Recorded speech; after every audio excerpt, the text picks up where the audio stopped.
अस्सलाम वालेकुम। मेरा नाम डॉक्टर हुमायूं इरफान है and welcome to Humayun speaks. आज की हमारी वीडियो का टॉपिक है hepatitis B infection. Hepatitis B basically one of the 5 virus है जो हमारे लिवर को इन्फेक्ट करता है और उसकी सोजिश करा देता है, इन्फ्लेमेशन। ये बॉडी फ्लूइड्स के जरिए फैलता है। बहुत से लोग इससे इन्फेक्ट होते हैं, कुछ एक्यूट फेज में ट्रीट हो जाते हैं और जो अपना ख्याल नहीं रखते एक्यूट क्रॉनिक में कन्वर्ट हो जाता है, जो कि लिवर सिरोसिस, फेलियर और कैंसर की तरफ अल्लाह ना करे जा सकता है। यानी जिगर का सिकुड़ जाना जिसे सिरोसिस कहते हैं, लिवर का फेल हो जाना और जिगर कैंसर। इसके अलावा hepatitis be most common hepatitis infection कराता है, यानी लिवर का मोस्ट कॉमन इन्फेक्शन है दुनिया में। अगर देखा जाए तो अराउंड 2 बिलियन लोग इस वक्त दुनिया में हेपेटाइटिस बी का शिकार हैं और एक अप्रोक्सीमेटली देखें तो 250 मिलियन लोग जो हैं क्रॉनिक हेपेटाइटिस बी के साथ रह रहे हैं। और बहुत से ऐसे लोग हैं जिन्हें हेपेटाइटिस बी इन्फेक्शन है लेकिन उन्हें पता नहीं है, they are unaware of it. और सबसे इंपॉर्टेंट चीज, हेपेटाइटिस बी जो है एक प्रिवेंटेबल डिजीज है, इसकी वैक्सीन मौजूद है, तो उसके जरिए इसका प्रॉपर बर वक्त इसको फैलने से रोका जा सकता है। अब हम आते हैं कि हेपेटाइटिस बी की कौन सी ऐसी चीजें हैं जो उसे दूसरे हेपेटाइटिस वायरस से डिफरेंशिएट करती हैं। सबसे इंपॉर्टेंट चीज, इसकी वैक्सीन अवेलेबल है। दूसरी चीज ये है कि ये चिल्ड्रंस को डिसप्रोपोर्शनली अफेक्ट करता है। मींस 5% ऑफ एडल्ट होते हैं जो इन्फेक्टेड होते हैं और वो क्रॉनिक इन्फेक्शन में जाते हैं, जबकि इसके बरक्स देखें तो 30% चिल्ड्रन जो होते हैं अंडर एज ऑफ 6 वो क्रॉनिक इन्फेक्शन में कन्वर्ट हो जाते हैं। बॉडी फ्लूइड्स के जरिए फैलता है, तो ये पेरेंट्स के जरिए, मदर के जरिए बेबी में भी आ सकता है। अप टू 90% ऑफ इन्फेंट्स जो पैदा होते हैं हेपेटाइटिस बी इन्फेक्शन के साथ वो क्रॉनिक इन्फेक्शन में कन्वर्ट हो जाते हैं। और क्रॉनिक हेपेटाइटिस बी भी ट्रीटेबल है, यानी इसका प्रॉपर ट्रीटमेंट मौजूद है, बट क्यूरेबल नहीं है, यानी आपकी बॉडी में रहता है ये। बस इसका ख्याल रखा जाए और इससे मजीद कॉम्प्लिकेशन से बचा जा सकता है, ख्याल रख के और प्रॉपर ट्रीटमेंट करा के। एंटीवायरल मेडिसिन है जिनको हम सब चीज़ों को हम इसके सिम्टम्स वगैरह को सबको डिटेल से डिस्कस करते हैं आगे। हेपेटाइटिस बी के सिम्टम्स की बात करें तो इसके एक्यूट फेज में फीवर हो सकता है, लॉस ऑफ एपिटाइट यानी भूख ना लगना, उल्टी मतली का ख्याल आना, पेट में दर्द होना, थका थका रहना, जोड़ों में दर्द होना। इसके अलावा जॉइंटिस होना यानी स्किन का येलो कलर का होना और आंखों की जो सफ़ेदी है वो पीला होना। इसके अलावा यूरिन डार्क कलर का आना, स्टूल जो है लाइट या क्ले कलर का आना, बॉडी में स्वेलिंग होना, पेट में अल्लाह ना करे लोगों के पानी आ जाता है इसमें। ये सारी चीज़ें हैं जो इसके सिम्टम्स में आती हैं। जो एक्यूट इन्फेक्शन होता है उसमें सिम्टम्स ज़्यादा सिवियर होते हैं।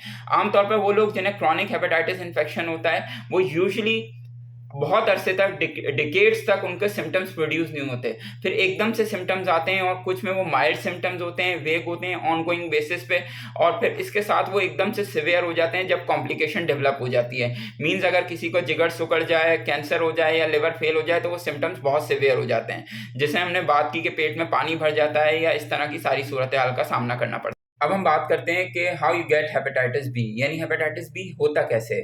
हेपेटाइटिस बी बेसिकली एक कांटेक्ट के थ्रू फैलता है body fluids of infected person.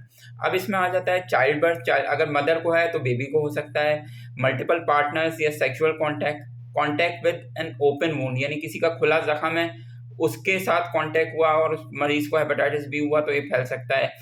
IV drug abuser यानी ड्रग एडिक्ट जो होते हैं वो एक दूसरे को लगा सकते हैं। नीडल शेयरिंग, सिरिंजेस, अगर किसी को हेपेटाइटिस बी है और उसका रेजर या ब्लेड वगैरह किसी दूसरे को लग गया है तो उसकी वजह से ये फैल सकता है। और accidental stick injury from sharp object, यानी किसी को भी एक्सीडेंटली कोई निडल चुभ गई है और वो पहले लगी हुई थी उस बंदे को जिसको हेपेटाइटिस बी इन्फेक्शन था, तो उस तक ये चीज़ ट्रांसमिट हो सकती है हेपेटाइटिस बी। ठीक है। इसके अलावा डेंटल इंस्ट्रूमेंट से हो सकता है, अगर प्रॉपरली मेंटेन नहीं है, प्रॉपरली सैनिटाइज नहीं है वो, तो उस वजह से हो सकता है। कौन से ऐसे लोग हैं जिन्हें हेपेटाइटिस बी होने के ज़्यादा चांसेस होते हैं? वो लोग जो इम्यूनो कम्प्रोमाइज होते हैं, जिसमें हेपेटाइटिस के पुराने मरीज होते हैं, HIV के मरीज होते हैं, इसके अलावा आईवी ड्रग एब्यूजर्स होते हैं। इसके अलावा वो लोग अफ्रीका, अमेरिका और पैसिफिक जो रीजन है वहाँ पे इन्फेक्शियस रेट ज़्यादा है एज कम्पेयर टू दूसरी जगहों के। एक चीज़ और इम्पॉर्टेंट आती है कि क्रॉनिक हेपेटाइटिस बी में कैसे कन्वर्ट हो जाता है ये हेपेटाइटिस। मींस अगर ट्रीटमेंट प्रॉपर ना लिया जाए, इसके अलावा किसी का इम्यून रिस्पॉन्स वीक हो, और बच्चे छोटे इसीलिए क्योंकि उनकी इम्यूनिटी लो होती है उनको क्रॉनिक में कन्वर्ट हो जाता है, और बहुत से इन्फेक्शन एक साथ हों जैसे इम्यूनो कम्प्रोमाइज लोग होते हैं, किसी को HIV हो, क्रॉनिक मेडिकल वो हो कंडीशन हो, कोई इम्यूनोसप्रेसेंट पे हो, कैंसर पेशेंट हो या कीमोथेरेपी पे हो, डायलिसिस पे हो मरीज, उनको चांस होते हैं हेपेटाइटिस बी होने के। एक सवाल बहुत इंपॉर्टेंट आता है, ये हेपेटाइटिस बी रीएक्टिवेट कैसे होता है। मींस किसी को एक्यूट इन्फेक्शन हुआ, उसने ट्रीटमेंट कराया, सेटल हो गया, अब वो डिकेड्स तक साइलेंट पड़ा रहेगा। अगर किसी ने प्रॉपर, किसी का बॉडी में रिस्पॉन्स अच्छा नहीं आया, उसे कोई और इन्फेक्शन हो गया, इम्यूनो कंप्रोमाइज हो गया पेशेंट, उसने अपनी चीज़ों का ख्याल नहीं रखा, तो वो क्रॉनिक में कन्वर्ट हो जाएगा फ्रॉम टाइम। इसमें डिकेड्स भी लगते हैं और some time within 6 month to 1 year ये रीएक्टिवेट हो जाता है लोगों में। और फिर वो एक्यूट लिवर फेलियर या कोई अल्लाह ना करे chronic liver disease, cancer, cirrhosis यानी जिगर का सुकर जाना, कैंसर हो जाना, इस तरफ ये चीज़ें जा सकती हैं। एक बहुत इंपॉर्टेंट क्वेश्चन आता है हमारे पास कि how long are you contagious with hepatitis B, यानी हेपेटाइटिस बी कब पेशेंट कब तक कंटेजियस होता है, यानी कब तक वो लोगों को इन्फेक्ट कर सकता है। एज लॉन्ग एज बॉडी में वायरस एक्टिव रहता है तब तक ये कंटेजियस होता है बंदा, यानी आगे फैला सकता है। और ये कैसे पता चलेगा कि एक्टिव है या नॉन एक्टिव है, ये आपको पता चलेगा पीसीआर टेस्टिंग से, कि वो रिएक्टिव आ रहा है तो विच मीन्स वायरस एक्टिव है, और नॉन रिएक्टिव आ रहा है तो वायरस नॉन रिएक्टिव है। अगर किसी को एक्यूट इन्फेक्शन है तो वो कुछ वीक से 6 मंथ्स तक कंटेजियस रहता है, और जब एक्यूट इन्फेक्शन सेटल हो जाता है तो वो ट्रीटमेंट के बाद प्रॉपर, और जब पीसीआर उसका नेगेटिव होता है तो कंटेजियस उसकी चीज़ें ख़त्म हो जाती हैं, यानी वो आगे फैला नहीं सकता। जिन लोगों में हेपेटाइटिस बी जो होता है वो क्रॉनिक इन्फेक्शन की शक्ल इख्तियार कर लेता है, वो लोग लाइफ लॉन्ग कंटेजियस होते हैं, यानी लोगों को ट्रांसमिट कर सकते हैं हेपेटाइटिस बी। इसके पॉसिबल कॉम्प्लिकेशन क्या क्या हो सकते हैं। नंबर 1, हेपेटाइटिस डी वायरस हो सकता है, जिगर सुकड़ सकता है जिसे हम सिरोसिस कहते हैं, लिवर फेल हो सकता है, और अल्लाह ना करे जिगर कैंसर की तरफ चीज़ें जा सकती हैं। नेक्स्ट इंपॉर्टेंट थिंग, डायग्नोसिस, जो कि बहुत इंपॉर्टेंट है। प्रॉपर और बर वक्त डायग्नोज जो होता है डिजीज़ का, किसी भी डिजीज़ का हो, तो उसके इलाज को आसान बना देता है और मरीज़ के लिए भी आसानी पैदा करता है। सबसे पहले जैसे हम बात करते हैं, हमेशा हिस्ट्री जो होती है, अगर मरीज सही हिस्ट्री देता है डॉक्टर को और डॉक्टर अच्छी हिस्ट्री लेता है तो उसको डायग्नोसिस में हेल्प मिलती है। नेक्स्ट थिंग आ जाती है फिजिकल एग्जामिनेशन, उसके बाद आ जाते हैं लैब टेस्टिंग। लैब में आ जाते हैं इसके हेपेटाइटिस बी सरफेस एंटीजन होगा, अगर वो पॉजिटिव आएगा फिर पीसीआर टेस्टिंग होगी, एलएफटीज होंगे, उसके साथ लिवर फंक्शन टेस्ट, अल्ट्रासाउंड होगा, फिर उससे पता चलता है अगर सीटी एब्डोमेन की नीड है तो वो होगी, और अल्लाह ना करे केस कॉम्प्लिकेशन की तरफ है और लिवर पे सिरोसिस सुकड़ा हुआ है या कोई और ज़्यादा इन्फेक्टेड है, पेट में पानी भरा हुआ है, तो लिवर बायोप्सी की भी नौबत आ सकती है। तो ये सारी चीज़ें हैं, ये मिलकर इसके डायग्नोसिस में हेल्प करती हैं और बताती हैं कि क्रॉनिक इन्फेक्शन है या एक्यूट है या लिवर फेलियर की तरफ चला जा रहा है। अब हम देखते हैं इसके ट्रीटमेंट क्या होता है। ट्रीटमेंट को हम 3 चीज़ों में डिवाइड करते हैं, prophylactic, acute and chronic hepatitis. इसके प्रोफाइलेक्टिक में वैक्सीनेशन आ जाती हैं और हेपेटाइटिस बी इम्यूनोग्लोबुलिन्स आ जाते हैं जो बर्थ के बाद शॉर्टली लगते हैं ताकि वो प्रोग्नोसिस अच्छा रखते हैं बच्चे में, उसको मजीद क्रॉनिक की तरफ जाने में। एक्यूट इन्फेक्शन किसी को हुआ है हेपेटाइटिस बी का तो उसमें पेन किलर्स होती हैं, वायरल यानी आईवी न्यूट्रिशन होता है, आईवी फ्लूइड होते हैं ताकि जिससे उसके सिम्टम्स को सेटल किया जा सके।